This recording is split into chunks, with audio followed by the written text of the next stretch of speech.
জিনগঠিত বংশগত ব্যাধি থ্যালাসেমিয়া রোধে সমাজের সর্বস্তরের সব ব্যাপক জনসচেতনতা প্রয়োজন।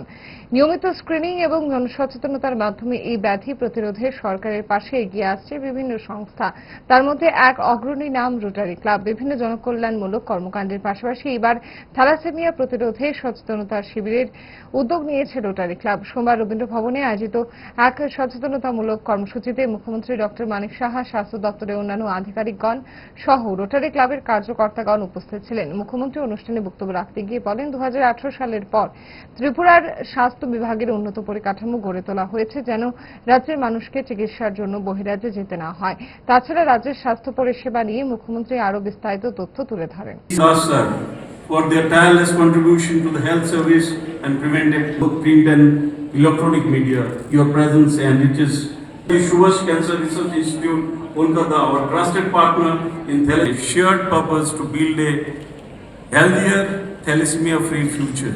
This is অনেক হেলথ সেক্টরে আমরা অনেক 2018 সালে আমাদের ভারতীয় জনতা পার্টির নেতৃত্বাধীন যে সরকার সেখানে আসার পর আমরা কিন্তু অনেক বিষয়ে আমরা কিন্তু চেষ্টা করছি যাতে মানুষ বাইরে না যেতে হয়।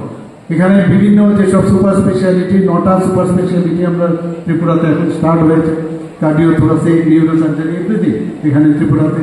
আমাদের এখানে অলরেডি একটা সুপার স্পেশালিটি ব্লক হয়েছে 250 কোটি টাকা খরচ করে, একদম পুরো কর্পোরেট স্টাইলে আমরা সেটা শুরু করেছি। আমাদের এখানে শয্যা সংখ্যা মাত্র আগরতলা গভর্নমেন্ট মেডিকেল কলেজে মাত্র 727 ছিল। সেখান থেকে আমরা দেখতাম বিছানায় না পেয়ে ফ্লোরে তারা থাকতো, সেখানে প্রায় ডাবল আমরা এবার শয্যা সংখ্যা বাড়িয়েছি, প্রায় 1413টা। আমাদের এখানে অলরেডি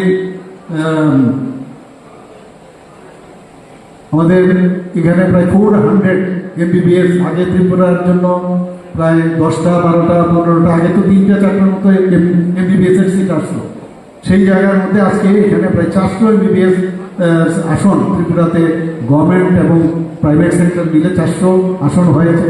পিজিও প্রায় 89 এবং 89 পিজি সিট এখানে হয়েছে। আমাদের এখানে ডেন্টাল BDS-এর সিট এখানে 63টা হয়েছে।